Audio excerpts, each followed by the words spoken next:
Сонсогч та бүхэндээ өчигдөр мэндийг хүргэе. Дэлхийн монголчуудын эмжил радио 88.3-аас 7-5-аас баасан гарагийн 22 цагаас хүргэж байгаа томчуудын шууд нэвтрүүлгийн сэтгэлээ нэй болоо эхлэхэд бэлэн боллоо.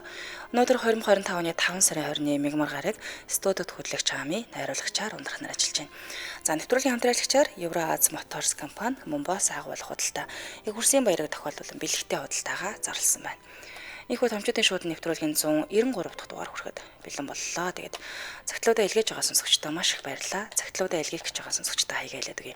Amiet MJL радио цэг.com руу та мэйлээр цагтлаа илгээх нь мөн манай аппликейшны гар утсандаа татаж суулгаад аппликейшныхаа цэс хэсрүү нөрхөөр шуудан илгээх гэдэг байгаа. Тэрэн дээрээ дарж ороод илгээвэл таны цагтл хамгийн хурднаар хүрээд ирэх юм шүү.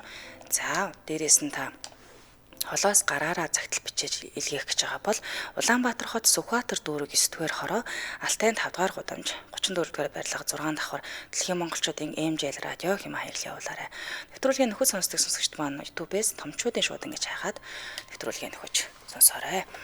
За нэвтрүүлгийнх нь хэлгээд цагтлуудаа илгээе да нэг бичэндээ гэд хэрвээ бодож байгаа бол та доёр нь бичихгүй бол цагтлууд маань ерөнхийдөө дүүрсэн байгаа. Тэгээд 7 сарын 9 хүртэл ер нь цагтлууд уншигтаад дахиад цаашдаа ер нь захиа уншихгүй учраас та амжаад цагтлуудаа явуулаарай. Нэвтрүүлгийнхэнд сонсогчоос ирсэн цагтлыг уншиж хүргэсний дараа эфирийн шууд хугацаа нээдэг.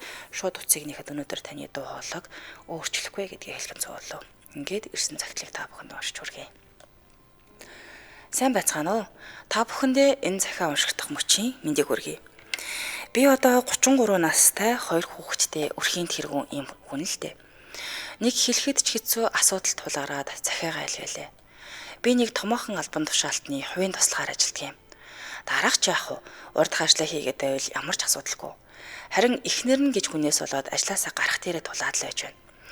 Мөрөөрөө урдх юмаа хийгээд яваад ээж болдоггүй хорвоо юм аа та. Дараах илүү дутуу юмд зархаас илүүтэйгээр эхнэр нь амар заяа юусоо үзүүлэхгүй юм. Арай л хоолыг нь ам руу хийхээс босод зүйлдээ зарна. Хувийн зарц боол нь аятайлах юм. Ажлын цаг дууссан ч идэж ууж байгаа үед нь гэрт нь хүргэж өгөх гэж хүлээж гадаа нь уяатаа нохоо шиг л байна. Сүүлдээ согтуу үедээ бид хамаагүй хурч илүү дутуу юм ярих болсон. Шөнийн бор хоногтоол гэрийн бараа харуул их юм болж байна да. Ингээд яваад байхаар их нэртэйгээ байнга л муудалцах боллоо.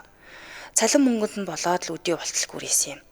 Залуу гэр бүл учраас нөгөө л үр зээлгээд санхүүгийн асуудал ихтэй. Одоо бүр тэр эхнэрийг нь харахаар зүгтмаар санагдаж байна штэ. Энэ ажлаас гараад цалин мөнгө дагуу газар ажиллах гээд хайсан ч тэгэж санаан зургаар олдохгүй юм аа та. Ёстой нэрээ ямар ч юм бтэ. Хүн урд ажиллаа сайн хийгээд л асуудалгүй яваад ээж болдоггүй юм байх та. Нэг бол хов живэнд оруулаад шахад дарамтласаар агаад гаргана. Нэг бол нэг иймэрхүү бэлгийн дарамттай хэцүү ч юм аа та. Баярлалаа та бүхэндээ. Сэтгэлээ жаахан ч гэсэн онгойлох гээд бичлээ. Өөр хиндээ ч энэ бүхнээ тоочгүй дээ. Над шиг ийм байдалд орж байсан хүмүүс туршлагаас хаваалцаарай. Орой болгон танаа нэвтрүүлгийг сонсдог шүү Ами. Химээ нэрийн утас нэгэн залуугаас цагтлаа илгээсэн байна. Яг яасан ч хэцүү юмтэй нэрээ. Ер нь тэгээд чадвартай байгаад ч бүрөөр ажиллаа хийдэг байгаа ч ажиллаа сайн мэддэг байгаад ч гэсэндээ хувьсгалын асуудал холигдоод ирнэ тийм ээ. Юу гэдгийг дарга танд дургуй ч юм уу тийм ямар нэгэн байдлаар магадгүй албан тушаалт хин нэгэн албан тушаалтны дургуй хүргэсэн тохиолдолд яаж хийж байгаа л таныг бол ажлаас гаргадаг ийм асуудлууд байдаг. Гэтэл та өөр ажлаа янтаа хийждэг тийм ийм асуудал тулгарахгүй яваад байдаг. Яг л өнөөдөр ийм асуудлуудыг ярина. Эфирийн шууд тас 77 77 38 83 77 77 88 30 дугаараар таны өмнө нээлттэй байна. Манай байна уу? Чимд хүргэе. Чимд дарам. За та спикерээр ярьж байна уу? За одоо яаж вэ? За спикер чихвчээр биш бол зүгээрээ. За сэдвээс сонсон. За байх болго нэр дуртахгүйгээр хоёлаа яриа шүү. За ойлголоо. Би нөгөө Солонгост ажилладаг байсан. Тэгээ 19 онд Монголд ирээд одоо яг Цэвэр амьдарч байгаа. Тэгээ би 30 гаруй насны нэмэгтэй байгаа. Тэгээд тэр үедээ нөгөө бүр 7 онд анх очиж ирсэн. 10 он өчөөд тэгээд найзлуутай болоод тэгээ найзлуутайгаа 2 жил 9 он хүртэл амьдраад тэгээ нөгөө тэр хугацаанд бид төр цуг ажил хийдэг гэсэн. Тэгээд яг хөө тэр үед тэгээд жоохон швед тэгээд одоо юу гэдэг хөөрхөн ч гэдэм үү те ингээд жоохон хүн байсан. Тэгээд бид хоёр юм угаалгын юм үйлдвэрт ажилладаг байсан. Тэгээд ингээд зүгээр ингээд ажиллаа хийгээд аягүй сайхан л хийсэн 2-3 сар. Энд нөгөө манайх ч яг эрэгтэй эмэгтэй яг гэр бүлийн хоёр эзэнтэй байсан. За. Тэгээд эхлээд аягүй тийм ингээд нэрийн маань хэлээл аягүй тийм бэлэмсэг ингээд байдаг. Тэгээд сүүлдээ нөгөө эрэгтэй эзэн маань нэг жоохон нэг тийм эрэгтэйлэг хандлага гаргаад За. тэгээд яг хөө тэр үчим чинь нөгөө найзлуудаа айлсууг амьдарч байгаа. Тэгээл энэ одоо яг ямархуу юу илээ гэд тэгээд зүгээр ажиллаа хийжсэн чинь нэг өдөр дуудаад тэгээ аваад орсон чинь ингээд нэрээ маань хэлээд ингээд чи надтай ингээд тэгээ уулздаг болоо чи би тэгээд найзлууд чи хэлэхгүй би их нэртэй хэлэхгүй тэгээд ингээд би чам цалингийн чинь нэмж өгье Монголд байр хэд байх уу машин хэд байх уу би авч өгье гэл намайг аягүй тэгдэг байсан. Бүр нөгөө цагаан дагарч ш тий. Одоо цагаан дагарч юм уу яасан бөө мэд тэгээд тэр үед чинь дөнгөж нэг 19 сартай л охин байгаа юм чи. Тэгээд за мэдээж юм хүн байхгүй таатуудаа ямар ингээд би чинь айтайхан хилэнхтэй шууд ингээд одоо уулж утаарсан гэж байхгүй хүний нутагт хэцүү штэ. Тэгэл байх. Тэгээд ингээд тавцын ингээд дахиж битэн ингээд надад айгу хэцүү байна мэн гэд. Тэгээд нөгөө найзлуудаа мэдээж хэлж болохгүй хэлэх юм бол тэгэл одоо бас яах ч ингээд айж байгаа юм чам. Хүний нутагт яндар олчих вэ гэж ингээд айгаад. Тэгээд сүүлдээ тэр нэг 2 сар гэртээ өргөжлээд тэгээ найзлуудаа сүүлдээ хэлсэн л дээ. Би энэ ажлыг үргэлж хийж чадахгүй байна. Хараа хоёлаа гараа идэхгүй гэдгсэн чинь манай хүн чинь намайг гайхаад яасан бэ арай ч зүгээр шүү дээ. Одоо ингээд яг тухайд нэг шинэ жил болж ирсэн. Тэгээд өгвөл нөгөө Солонгост ажиллаж гарах чинь ер нь аюу хэцүү яа гэхээр ажил олцдгоо. Тэгээд яг ийм үеэр чи яагаад ингэж байгаа юм чи зүгээр л байгаа шүү дээ. Би яаж өөрчлөх юм уу гэд. Тэгээд би хаавдаггүй ингээд зүгээр аюу хэцүү байна. Хоёлаа уур газар орё хоёлаа тхөө. Тэгээд намайг удалдахгүй үед манай хүн чинь нөгөө хилтэй байсан. Тэгээд ингээд би чинь хойд ингээд сүлд аягүй тэмцлийн даамтнаад уйлж унжаад хүн чинь ингээд аягүй санаа ингээд хэлж өрөөгөөс чаддгүй юм билээ. Жохон хон бол байсан болооч тэр юм уу өрөөсөө хэлж чаддгүй юм билээ. Тэгээд тэгсээр нөгөө найзлуудаа сүлд ингээд жохон маргалдах юм болоод тэгээ гарсан. Тэгээ гарчаад тэгээ бас аягүй санаа дахиад дараагийн ажилдаа битээр ингээд сар гарын гэртээ нөгөө ажилгүй яг ингэж байж хагаад хоёр талдаа гэртээ ингээд тэгээд цугтаа уулж бас битээр нөгөө ээж аваад бас цуг байдаг гэсэн. Донгос тэгээл ээж аавын даа очиж байгаад тэгээл хоёулаа цуг байчаал тэгж яагаад нэг сар гарын дараа дахиад нэг ажил хийгээд тэгсэн чинь бас дахиад нөгөө нэг эзэн нь ингээд хийгээд болтгүй. Тэгээд ингээ 2-3 ажил ингээд яг үнийг шиг тиймэрхүү байдлаас ингээд солиод тэгээд сүүлдээ манай хүн чинь станерээ яагаад ингээд байгаа ажил хийж чадахгүй хүний нутагт ингээд байж ээж ингээд тэгээд би ч ерөөсөө одоо бол яг наалтайгаа байхгүй яг тухайд 2 жил ингээд үерхээ тэгээд би ч Монголд яг ингээд амьдралын явааслаад ирээд манай хүн чинь эндээ үлдээ тэгээд бид хоёр ингээд 2 жил олж ирсэн. Тэгээд надад нэг тиймэрхүү юм тохиолдож ирсэн. Тэгээд бас нөгөө сүүлд би чи 13 онд бас Солонгос яваад 19 он хүртэл байж байгаад ирсэн. Тэгээд тэр хооронд бас яг ганц биеэрээ яг тэндээ амьдарч ирсэн. Тэгээл тэгж хаад ерөөсөө би чи буудалд ажилладаг байсан, үйлдвэрт ажилладаг байсан. Тэгээд эддүүд нь ерөнхийдөө нэг тийм ингээд учир зүгөө барьж аваад оролцохгүй ч гэсэн айгүй хэцүү тийм дарамтнд бол юу нэ айгүй их тэгж байсан. Хандлага нэг тиймэрхүү хаад ч тий. Тий аюу хэцүү ингээд учир зүггүй барьж аваад ингээд юу ахгүй ч гэсэн нөгөө орой болохоор л хоолнд орох уу эсвэл тийхүү инхүү ингээд яг л нөгөө нэг явуулах уу инхүү мөнгө өгье илүү цалин өгье илүү мөнгө өгье гэх ингээд тэгээд цалин мөнгө буухаар ингээд дөрвөлээ ажилтдаг байсан монголчууд тэгээд цалин мөнгө буухаар намайг ингээд үлдээж аваад нэг 50,000 вон 100,000 вон илүү өгөх ч юм уу тий тэгээд тэрийг авчаал нөгөө ажлынхантайгаа гоё хэдүүлээ гоё юм авч идэх гэж орой мөнгө гаргах ч юм. Тэгэл нөгөөх нь ингээд даамжраал бас л явуулт ивэрээ уулз явчих болол. Тэгээ яг би нөгөө ерөнхийдөө жоохон нэг тиймэрхүү юм ерөнхийдөө жоон сонирхдаггүй болохоор тэгэл аюу хэцүү байсан. Тэгэл аюу олон ажил ер нь тэгж солиж ирсэн шүү. Тийм байна. Надад наач шууд утгаар ажлын байрны бэлгийн дарамтчууд. Тий аюу хэцүү тэгээд ажил хийж чадахгүй бишээ хийгээд ингээд дандаа яг нөгөө эддүүдийн тийм нэг сонин хандлага дарамтаас бол аюу гардаг байсан. Тэгээд тэндээс яг өөрийгөө яаж авч гарсан гэхээс илүү зүгээр ер нь ажлаасаа л дандаа гардаг байсан. Угаасаа хэлээд ойлгодгүй юм билээ. Үгүй ээ би зүгээр ажиллаа хийх та гэд. Тэгэл нэг зүгээр дагаал дахиад 2 өдрийн дараа дахиад нөгөө юм ярьдаг. Тэгэл ажлаасаа гараад дүүлсэн нэг юм ажилдаа сайн байгаа нэмэр авахгүй юм шүү тий. Нэмэр авахгүй. Ерөөсөө тэгэл явуултахал одоо тийм явуултаа тэгэл жоохон тиймэрхүү байдал тэгэл ажиллаж байгаа юм дээ. Аа яа.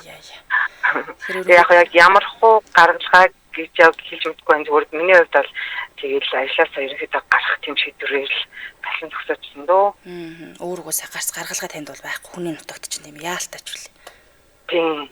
Яг Монголд бол үнийг хэлэх тиймэрхэмтэй бол уучраагүй л явж ин дарамт шахалтанд ороогүй сайхан төрийн албанд орсон. Тэгэл ажиллаад ер нь гайгүй явж байна. Тийм. Солонгост нэг тиймэрхүү юм байдаг гэсэн. Актер юм байна. Актер нөхдүүд байна. Баярлалаа танд. Тийм. За баярлалаа. Ариг сайхан өнгөрүүлээрэй. За ариг сайхан өнгөрүүлээрэй. За баярлалаа. За. Зяан. Солонгост ажиллаж аваад ирсэн. Бүсгүй маань маш олон тийм дарамтанд орж ирсэн. Тэгээд гаргаж байгаа шийдвэр нь юм гэхээр ус ажлаас болохоос л үр аргагүй болтгоо л гэж байна. За нэг 91 оны хүүхэн хойно төгсөж ирсэн гэд шууд даргаар томилогдоод ямар ч техникийн мэдлэг байхгүй дандаа өөдөөс онол ярина. Гэхдээ энийг чи ингэж хийж болохгүй наад ирж алдаа гарна гэхээр өрөөсөө хүлээж авахгүй өөрийнхөө л хараад л нөхөр нь хамт ажилладаг байлаа. Нөхрийнхөө цалин хизээч хасахгүй бусдынхын цалин 50% заавал саруулга хасдаг байлаа. Бүргүүл түвшний эвлэлээс танаа энэ ажилч дандаа яагаад ингэж цалингаа асуулдаг юм бэ гэд шалгалт хүртэл явуулсан. Сүүлдээ таархаа болоод гарсандаа хүн тэгээ чаддаг л хиймээрсэн дээр шүүл гэд хийж чинь. Аяя. За миний ажиллаж байсан буудлын эзэн миний бид хамаагүй хүрээд л цалин өгөхөөр хувьяасаа бонус гэд мөнгө өгдөг байсан. Сүүлд нь тэсэхгүй би цалингаа аваад шууд ажлыг нь хаяад бусаад ирсэн. Ганц би гэхээр бүр дээрлээд байд юм аа гэлдэг чинь. За энэ ялангуяа нэг гадаадд ажиллаж байгаа монголчууд маань илүү их тохиолддог юм шиг байна. Гэтэл гадаадд гэлтгүй Монголд бас ийм ажлын байрны бэлгийн дарамт юу гэх юм те. Ямар нэгэн байдлаар гомдолтойгоор ингээд өөрөө ажиллаа мөрөөрөө хийж энэ ямар нэгэн шалтгаан ингээ олоод тийм ээ бараг цохиож гаргаж ирээд ажилласаа халагдсан хүмүүс зөндөө олон байна л да. 1000 та чадвартай байгаад нэмэргүүл болчиход байдаг юм байна. Цааны хамтраалагчаа танилцуулаад хөрвүүлээ. Евроаз Моторс компани. Тэр сансрын колонкоор дээр их бэлэх рүү шулуун явах замд Сод Монгол шатгуун түгээх станцын замын эсрэг талд нь Евроаз Моторс гэсэн хаягтай газар нэг тийм эмэгтэй хүн автомашины засварынхан бүх ажлыг хариуцаж өөрөө бичлэн оролцдог онцлогтой нэг юм газар байна. Тэгэхээр 2020 оноос эхлэн үйл ажиллагаагаа явуулж эхэлсэн. Тэгээд тэр үеэс эхлэн нэг эмэгтэй хүн бүх засвар хийдэг тийм ээ. Ажилтны гар бие оролцоор одоо бүр 8 жил болсон юм газар байдаг юм биш үү. Тэгэхээр Евроаз Моторс засварын төвийн онцлог нь Францын Renault болон Солонгосын Samsung гэсэн Монголд цөөхөн байдаг хуур машинуудыг сэлбэг захиалга болон компьютер онцлогоо засвар үйлчлэгээр дагнаж ажилладаг гэсэн. Тэгэхээр эдгээр машинууд нь цөөн байдаг учраас сэлбэг бас засвар сервисийн газар нь ховор байдаг юм байна. Тэгэхээр та ийм ховор машин ундаг бол Евроаз Моторс дээр очиж үйлчлэгээ авах бүрэн боломжтой. 8 жилийн турш яг энэ Renault машинаараа дагнан засвар үйлчлэгээ үзүүлж туршлагацсан гэж хэлж болохоор байна. За сэлбэг захиалга нь бол 10-аас 14 хоногт хүрээд ирдэг юм байна. Тэгээд сэлбэг солих үйлчлэгээ бол үнэгүй хийгээд өгдөг бахан. Холбогдох утасны дугаар 8000 9000 8000 9000 цээжлэхэд амрах юм байна уу 8000 9000 гэсэн дугаар байна. Тэгэхээр та юм ховор тэр сэлбэг нь олддгоо засварын дуг нь олддгоо юм машинууд хэрэгэлдэг бол ийшээ зориод очоороо Евроаз Моторс компани хамтран ажиллалаа. Баярлалаа. Цаамтайгаа сонсогчдоо баярлалаа. Эфирийн шуудтаас 77 77 38 83 77 77 88 30 дугаарууд таны өмнө нээлттэй байна. За яасан актер зөлгийн муухай эзэн байл гэж байна. За Солонгос ирчүүд үнэн донтой би бас юм сони юмтай таарч лээ. Тэгээд ажилласаа гарсан даа л гэдэг чинь. Яадаг юм бол тоо. Тэгэхээр Солонгосч гэлтгүү бас өөр улсуудад иймэрхүү асуудлууд гардаг л бах та тийм ээ. Одоо захидлын эзэн бол эрэгтэй хүн байгаад байна. Холбогдож байгаа ихэнх хүмүүс бол эмэгтэйчүүд ер нь тэгээд ажлын байрны бэлгийн дарамт гэхээр л одоо ихэвчлэн бүсгүүчүүдэд тохиолддог гэд ойлгоод идэг боловч энэ чинь бас үгүй юм аа. Ирчүүдэд бас тохиолддог юм байна. Тэгээд ирчүүдэд тохиолохоор бүр яг ингээ хинт чилж чадахгүй энийг нууж хаагаад ингээ яваад идэм байл та. Яач болохгүй тий. Юу ч хэлэхгүй. Тэгээд дээрээс нь бас нэг хэд хэдэн судалгаа өнөдөр бас хараа суучлаа. Тэгсэн чи яг ажлын байрны бэлгийн дарамт гэдэг юм ойлгодог хүн нь яг хит юм боллоо гэдгсэн. Манайд их цөөх юм бэлээ. Одоо жишээ нь ажлын байрны бэлгийн дарамт гэхээр заавал удирдлагаас ирдэг ханд ажилтдаг хүнээс ч юм уу ирдэг юм байна л да. Нөгөө шалэг үг хилдэг ч юм уу тий дандаа нэг тиймэрхүүгээр хилдэг. Тэгээ дээрээс нь хажуугаар нь зөрөгтэй биед нь хамаагүй хүрдэг ч юм уу. Эн чи өөрөө ингээд бэлгийн дарамтын нэг хэлбэр байт юм байна. Гэтэл бидний энийг нөгөө нэг найз нунд оруулаа гэдэг ч юм уу, маас нунд оруулаа гэдэг ч юм уу байдаг л ёстой юм шиг хүлээж авсараад яг ингээд бэлгийн дарамтанд ороод байна гэдгийг бас өөрснөө яллах дүүл юм бэлээ л дээ. Тэгэхээр бас юмыг ажим утгүй нэг бас нэг жоохон судлаад үзээрэй манайхан. За ингээд дараагийн сонсогч гай. Байна уу? Байна уу чим дүргий? Чим дүргий. За авласаа сонссон тийм ээ.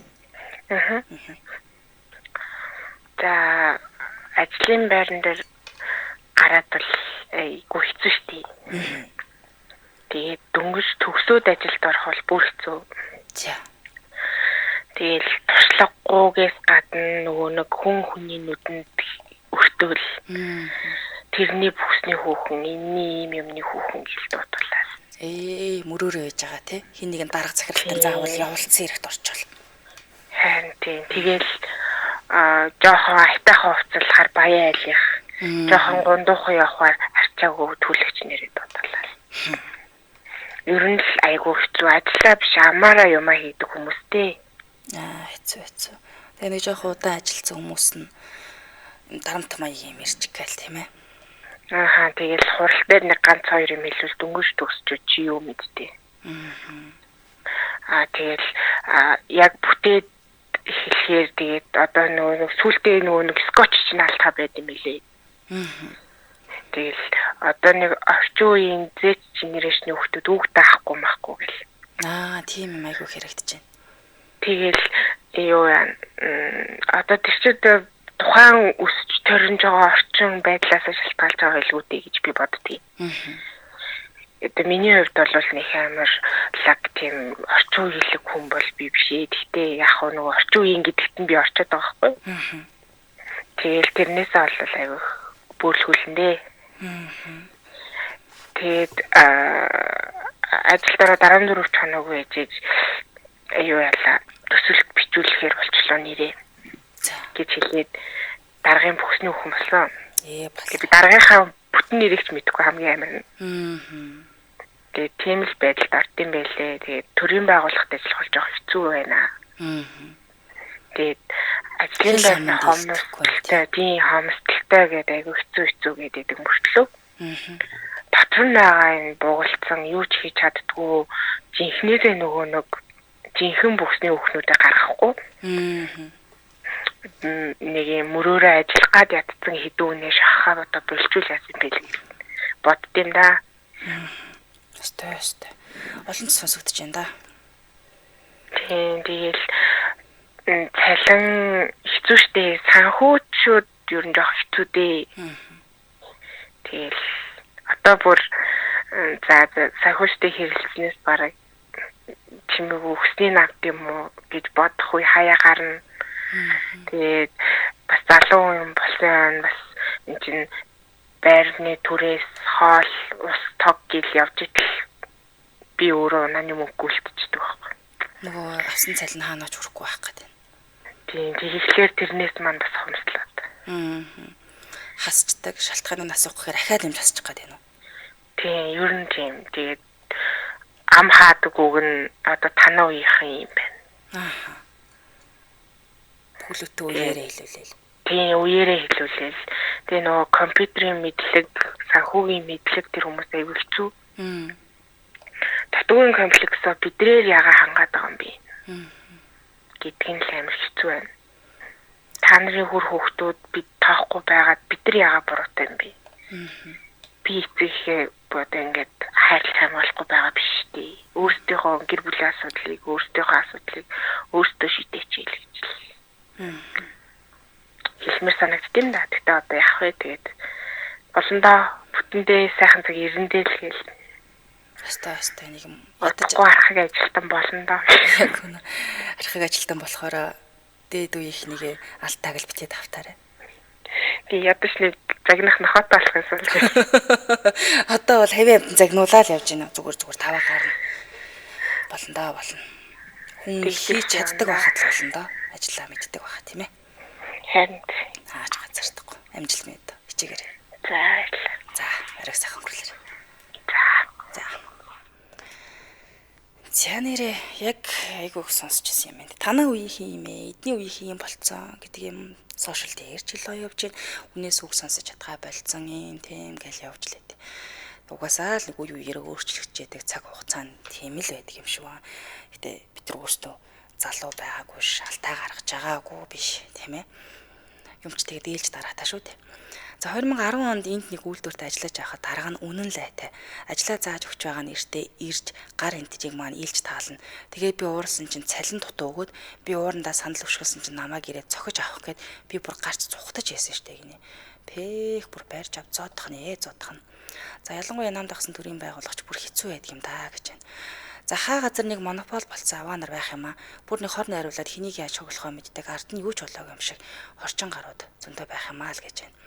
Зарим хүмүүс тэгдгийн залуу байж өвчөө хэллээ, ядарлаа гэж хэллээгээд зарим нэг ихч нар нэг сонь тэгдгийн хүн юм чи өвдөж ядардаг байгаа шүү. Эжи манараа гэсэн байна. Нэрээ ч адилхан л хүн юм чи өвдөн зовн шаналн уйлн тийм ээ шантарн адилхан юм болох байлгүй дээ. За эфирийн шоудтаас 77 77 38 83 77 77 88 30 дугаарууд таны өмнө нээлттэй байна. За бүр нэг хөгийн богшсон бүлэг хортой аваа нарыг заа загнаад лил цагаан илчлээд л нам дарах хэрэгтэй штэ л гэж байна. Би бол алцаад л явждаг дөө хүсэн яа дээ ингээд ихч байна.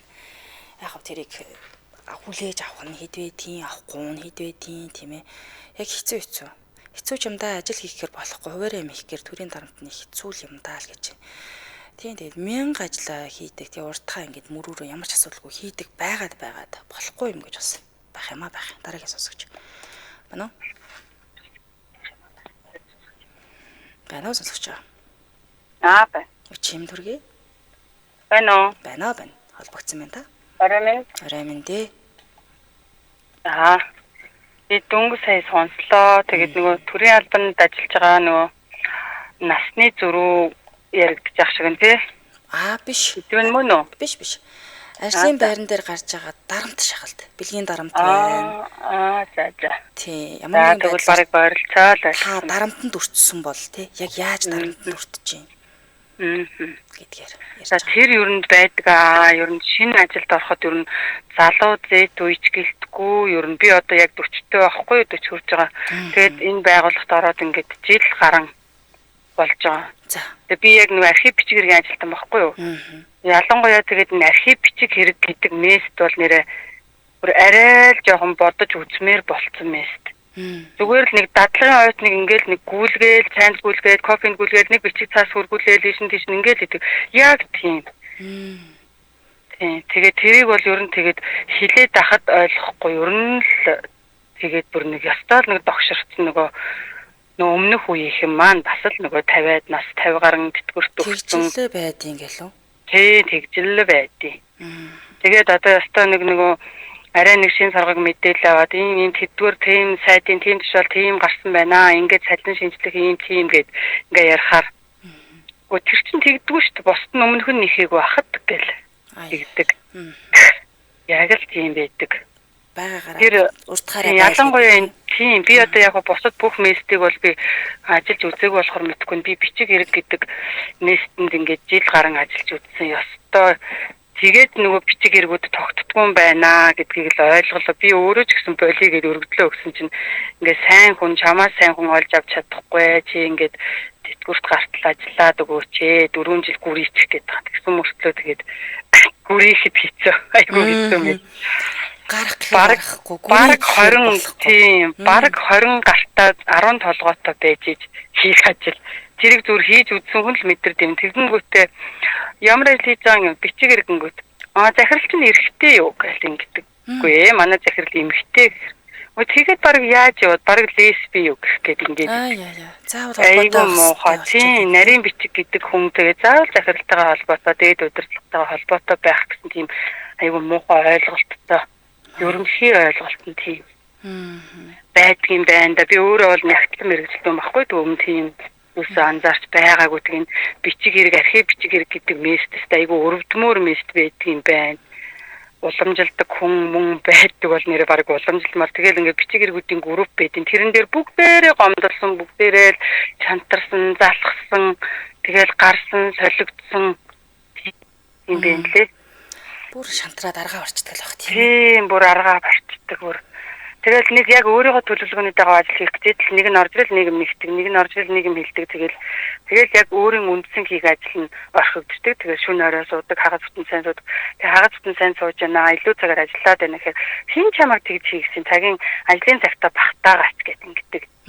Ажлын цагтаа багтах ямар ч боломжгүй айгүй өрөвдөлтөө мэст байд юм байна гэж ингэж ойлгоод байцын жил гарна тэгээд нөгөө тэгэнгүүтээ бас айгүй архив гэдэг чинь айгүй хэрэгтэй чухал юм багхгүй нөгөө тэтгэр тэтгэмжид орох одоо тэгэл тийм одоо нөгөө гэр бүлийн маргаан элдвэдийн хөрөнгийн асуудлаас хүртэл тэгэл цагдаа сэргийлэх зөндөө юм болдог шүү дээ. Тэгээд тийм юмыг ингээд бичиг хэрэг гэдэг хүн архив бичиг хэрэг гэдэг хүн хариуцдаг. Тэгээд ойрхон солигдохоор тэр байгууллагт ажиллаж байгаа хүмүүс айгүй хохирдог юм билээ. Тийм тэр хүмүүсийн бичиг баримт одоо надтай зүг ажиллаж байгаа хүн л ихэд 15 жилийн дараа 20 жилийн дараа тэтгэврт гарахад тэр хүний бичиг баримт дутуу байхгүй.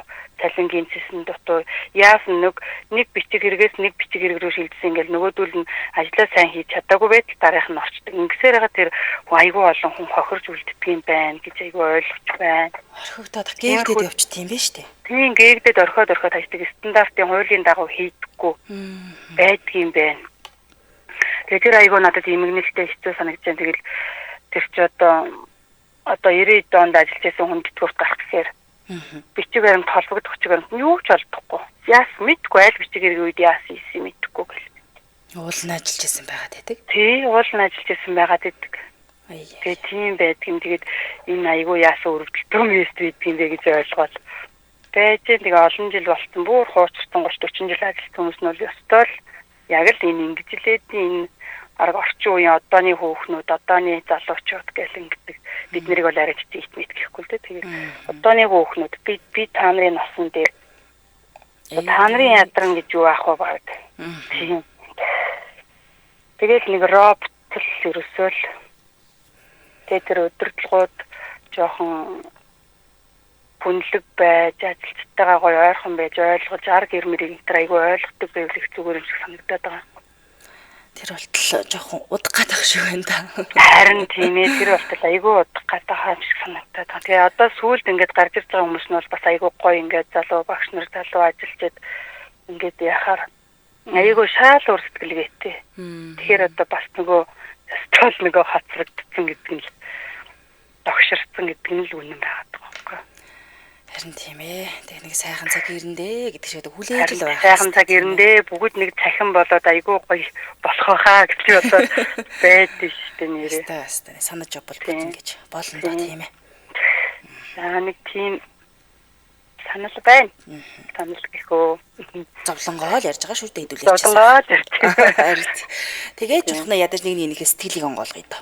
Харин өөр хиндээ. Одоо л ихсэн дөнгөж одоо л ажилласаа ирсэн цалин буухт өгсөн бичиг цаас гээл буцаж дуудагдаа л ингээл. Яа тэгч.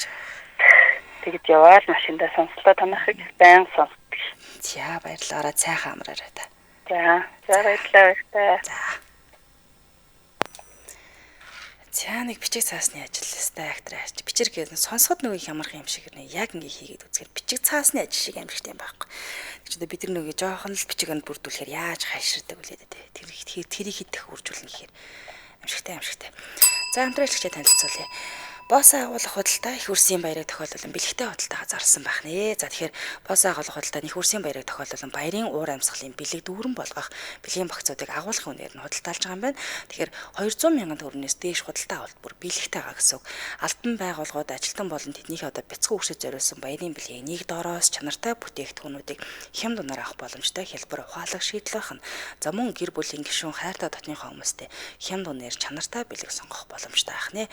Их үрсийн баярын бэлгээ босс агуулгах худалдаанаас хямд үнээр дээрээс нь баярын бэлгүүдийн чанартай өргөн сонголт гинтийн бэлэг боломжоор дүүрэн худалдаа авалт хийгээрээ дэлхийд танигдсан брэндүүдийн агуулгах үнээр буюу 2000 нэр төрлийн өргөн сонголт байгаа гэсэн. За тэгээ 200 мянган төгрөгнөөс дээш худалдаа авалтнууд бүгд бэлэгтэй байгаа гэсэн. За өргөн сонголттой 21 жилийн туршлагатай. За тэгээ Bonobon байна, BB5 Simply, за мөн Cobbler Blocks зэрэг дэлхийд танигдсан брэндүүдийн бүтээгдэхүүнийг агуулгах үнээр худалдаа авах боломжтой байх нэ. За цагийн хугацааны ажлын өдрүүд 9-өөс 19 цаг хүртэл амралтын өдрүүдэд 10-аас 19 цаг хүртэл ажиллах юм байна. За аяг байршлан салбар 1 нь 5 шар ингэчийн худалдааны төвийн хажууд босс агуулгах худалдаага, салбар 2 нь Гандангаас сургуудад мандах их сургуулийн зүүн талд нь босс агуулгах худалдаа авах нэ. Холбогдох хүчний дугаар нь 99 тэгтэг 58 23 99 тэгтэг 58 23 гэсэн дугаар байна. За баярлалаа хамтран ажилласан босс агуулгах худалдаа их үрсийн баярыг тохиолдуулан бэлэгтэй худалдаагаа зарласан байна. Яахантайгаа сонсогчдоо баярлалаа. За манайхан ч бичиж байна. Тэгээд одоо бид нар ч нөгөө ажил хийхгүй л амьдрал зогсно. Тэгэл ер нь бол амьдралынхаа хугацаанаас илүүтэйгээр бараг ажил дээр цагийг өнгөрүүлж байгаа да. Чиний насны дээр ядардгүй байсан гэж хэлэхээр уур хүрээд л явцдаг даа л гэж байна. Яа. За хэцүү юм бэ? Баримт нотлохоо одоо ил болох хэрэгтэй. Далд бол болтгол юм байна гэсэн ойлголтод хүрнэ. Тэгээ хинэн халагдах нэр хүндгүй болохыг үзэх хэрэгтэй штэ л гэсэн байна.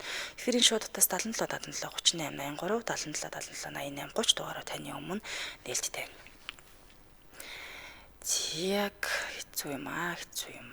Анх бүр гудамжинд явж байхад бүх зээл нь хүүх бааз нь амар байсан штэ гин. Би бүр улаан цагаанд гарна гэж л болж юм доо тий. За нөхдөө харга онцгой өөрчлөөд хүнд төөг удахгүй шиг наад нэг заван амиа бодсон цангаа засмаар байна л гэж байна. Ер нь чиний миний насан дээр гэдэг гэж харьцах ер нь буруу юм шиг байгаа ш тий. Өөртөө залуу насыг дайраагүй юм шиг ийм хүмүүс их байх юм аа л гэдэг гэж байна. Харин тийм ээ тэр үеийн нэр юу ч болж исэн тий. Хүү ер нь ажлыг ихтэй биш хамт ажилладаг хүмүүсээсээ болж ер нь ядардаг штэ. Шведэд ажилладаг байхдаа өдрийн 12 цаг галт тухайд ажиллаж байхад Монгол газарт ажиллахаар амар ядардаг гэж хэлээ. Хэл амтай, барьцамтай тэр нь бол дийлддэг байл гэдэг чинь. Тийм хэл амнаас нь болж хашраад ажилласаа гарсан хүмүүс маш олон байдаг. Нөгөө яригддаг юм да тийм ээ. Олон хүүхнүүдийн газар хэл ам тасрахгүй дээ гэж. Басан болоогүй юм ярина, цаашаагаа дамжуулна, тэрнээсээ болоод хэл амд өртөн за ингээд буу юм болно. Одоо хэллээ штэ. Танаа захирал чи эрэгтэй хүн байдаггүй гэдэг. Хэрвээ одоо захирлын эрэгтэй хүн байдаг бол заавал захиралтайгаа явуулсан болох гээд байдаг. Одоо эмэгтэй хүн байвал баг гайхаад байгаа юм шүү. Яагаад тэгээ чамайг ажилд авцсан гэдэг ч юм уу тий. За тэгээ нэг гайгүй хашиг газар гайгүй албанд шууд орчвол хин нэгний татаас түлхээс заавал нэг хин нэг үнтэй холбоотой болж таарах гээд байдаг.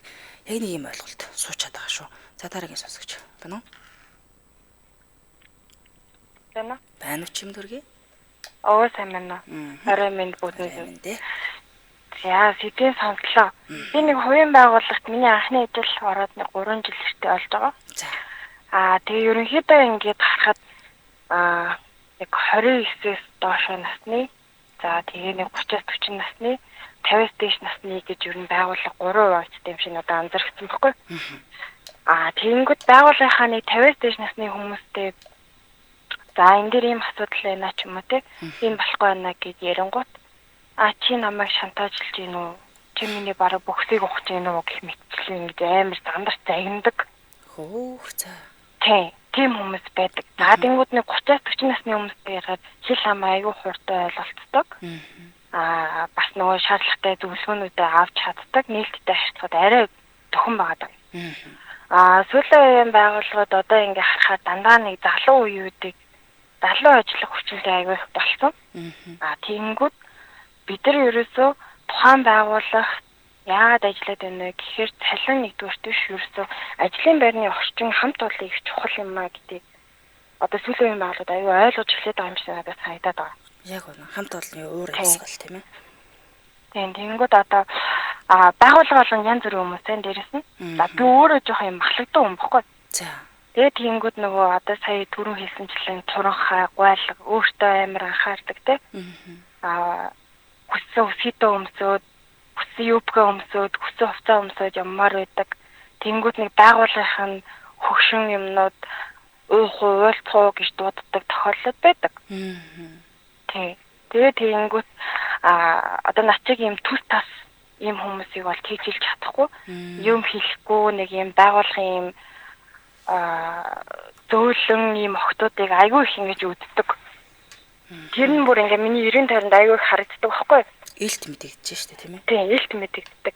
Тэгээд тэнгүүт нөгөө төс тас гэдэг утгаараа тиймэрхүү юмыг хүлээн зөвшөөрөхгүй гэдгээ маш сайн ингэж илэрхийлдэг. Ер нь бол хурал цуглаа ямар боломжтой юмнуудын тэр болгон дээрээ илэрхийлдэг. Та нар хангалттай цалин өгж байгаадаа биднийг ажиллаж байгаа биш үү? Бид нар хамт олон нэгнийгээ гэсэн юм сэтгэл байгаа учраас бид нар энэ байгууллагт чи ажилддаг шүү гэдгийг одоогийн залуу үеийнхэн аягүй сайн мэдрүүлдэг болсон юм шиг надад санагдсан байхгүй. Хамтарч ажиллахад одоо үнэхээр төвхтэй ааштай хүмүүс байна. За тэгээд нөгөө ажлын цагаараа тарах гэхээр чи ямар төрийн албаа агч юу? 8-аас 5 явдаг уу? Сунаад ажил гэх мэтчлээ. Ийм дарамтууд ч ирсэн. Цаг наргүй ажиллах гэдэг. Тэгээд ингүүд илүү цагийнхаа мөнгийг бодвол бид нар ажиллах болно. Асуудалгүй. 3 өдрийн ажлыг бид нар зэрэг хийгээд ч явж болно. Асуудалгүй. Та нар харин бидний хөдөлмөрийг үнэлэх хэрэгтэй гэдгийг одоо үеийн байгууллагад аюул сайн ойлгоод байсан надад санагдаад байгаа байхгүй. Өөрчлөгдөж байна тийм ээ. Тийм. Тэгэхээр одоо ингээд сая сонсоход ингээд залуу байгаа дээрээ яг иймэрхүү дарамт, ажлын ачаалал дарамт, за дээрээс нь бэлгийн дарамт те иймэрхүү зүйлийг мэдэрж байгаа бол дотроо нуух шаардлагагүй юм шиг надад санагддаг. Хэрвээ танай байгууллагт ингээд нэг ихтэл даачхаар ч юм уу те юм яриад хуваалцчмаар юм хүн байдаг бол эсвэл найзууд нь байдаг бол тэдэртэй ингээд хуваалцчих хэвээр. Тэгжээж хүн ингээд нэгээ за энэ болохгүй шүү гэдгээр хамгаалж эхэлдэг байхгүй. Тэгэхгүй ингээд ганцаараа хураагаад ганцаараа ингээд ивэл сүулт нь ингээд айдтай болно, сэтгэлийн төвшөөртэй болно. Тэгээд нөгөө цаахан эмгтээлэг энерги мэдрээ чөлөөтэй бай гэхээр болж байгаа тийм. Хин намайг яачих бол ингэчих бол гэсэн айдад орчиж байгаа. Тийм юунуудыг бол шууд мэдэгдмээр л санагдсан ер нь бол. Бүрэн тустаас хилээд л явж исэн дээр. Тийм. Ер нь бол хилээл явж исэн дээр. Үнэхээр ажилласаа гарч байгаа бол нэг ийм тохиолдол би сонсч ирсэн. Байгууллагын захирлын ажиллаад харангуут нь хүргээд үгүй гэж хүлээдэг. Гэрийнхэн гадаа ирчээд ажил руу яв гэдэг зарим өдөр нь гараад ирээч гэж дууддаг. Тэгэхэд тэр бол үнэхээр сайхан өндөр гуйлаглаг охин гэдэг байгаа байхгүй. Тэгээд ингүүт ажилласаа гарахтаа тоцтой мэдэгдээд гарсан ч юм уу тий. Холбогдох байгууллагт нь мэдэгдээд гарсан. Ийм мэтийн одоо зориг одоо үеийн эмэгтэйчүүдэд байх ёстой байх гэж би ер нь бол үздэг. За баярлалаа. За арай сайхан өнгөрүүлээрэ. За баярлалаа. За. Өнөөдөр холбогдсон хамт байсан сонсогчдоо баярлалаа. Түргээ нэвтрүүлгийн өндөрлөлийн студид хөтлөгч Ами, найруулагчаар ундрах нар ажиллалаа. Нэвтрүүлгийн хамтрагчаар Евроаз Моторс компани Момбаса агуулгах худалдаа их хурсын баярыг тохиолдуулан бэлэгтэй худалдаага зарсан байна. Та бүхэн сайхан амарцгаарай. Маргааш энэ цагта иргэн баяртайгаар уулзцгаая.